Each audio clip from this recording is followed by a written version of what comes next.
Nigerians are still trying to come to terms with the abduction of 110 girls from this school by insurgents. While Nigerians continue to ask questions regarding how this sad event occurred, some people have been proffering suggestions. A former Minister of Information, Edwin Clark, says the problem of insurgency in the northeast must be addressed decisively and a state of emergency declared in Adamawa, Borno and Yobe states. If a state of emergency is declared total, that's what happened in Plateau State in 2004, and a senior military officer like Chris Ali appointed, who understands the language of the military. What happened in Chibok at that in 2014 could not have happened.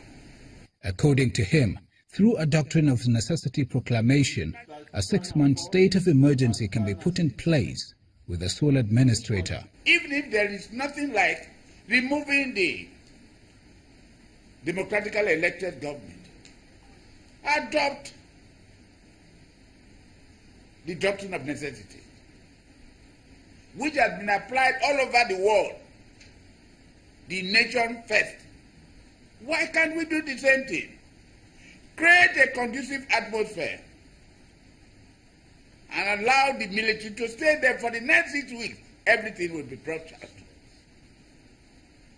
Boko Haram will be buried forever.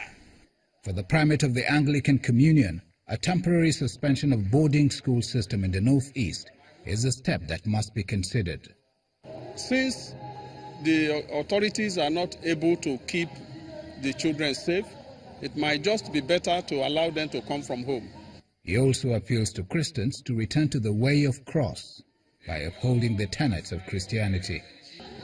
Every aspect of the way of the cross is intended to draw people back to the focus of Christianity, because we realize that people are developing what might be regarded as Christian byways. They are branching out from the main thing.